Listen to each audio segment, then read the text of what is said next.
This is Jakari Jackson for Infowars.com. I want to bring your attention to something. Batman Contagion. This is a popular internet meme at the moment.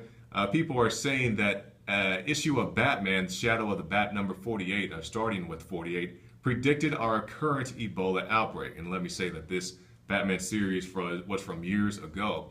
Well, basically, Batman goes to a military facility that is studying Ebola, the clinch, as they call it in a comic book, and he finds that a man's there who's been accidentally infected.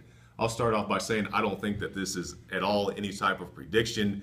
Was, Ebola in the comic book? Is there Ebola in the real world? Yes, but that's not so much a prediction. It's just something that's in this particular issue of Batman. If you want to talk about this as being a prediction, you have to talk about the thousands of other Batman comic books, Superman comic books, Spider-Man, whatever, that had nothing to do with Ebola, if you want to talk about that as far as being any evidence of anything.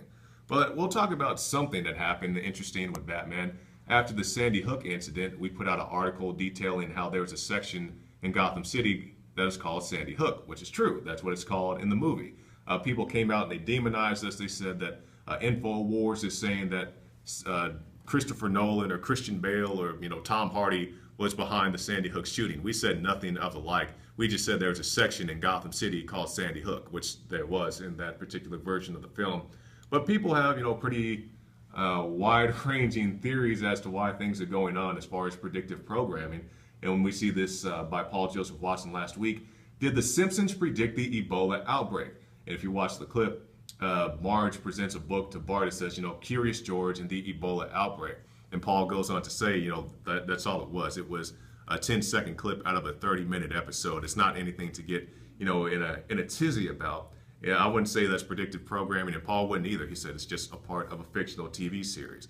But there are real things we should definitely be concerned about and can take into consideration as we go about the current Ebola, I don't know if epidemic is the right word for the States, but it's definitely starting to spread. We see 85% of nurses not trained for Ebola.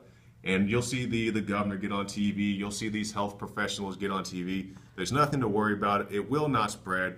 They were saying that a couple of weeks ago, but now we know that it has spread. A recent case in Dallas over the weekend, a person in Spain has it. Who knows how many other people could catch it? And hopefully it won't be this big epidemic outside of Africa. It's a shame that it's an epidemic there, but hopefully it will not spread. Will it spread? I don't know. I just hope it won't.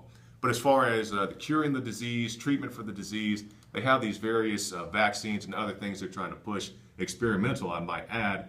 But the only thing we've found to be effective so far that I know of is blood transfusion. So, you could get some clean blood and hopefully that'll help clean you out. So, whether it's in Batman, whether it's in The Simpsons, people will find anything anywhere. Like I said, are there real world parallels? Certainly are, especially in video games. You have the Black Ops video game series where they have a lot of real world technology. I'm not saying Black Ops is predicting any future definitive event, but same thing if you go on the internet and you type in 9/11 in movies and video games or whatever, you'll see episode of Johnny Bravo, episode of The Simpsons. You'll see, I believe it was Neo's birthday in The Matrix was 9/11.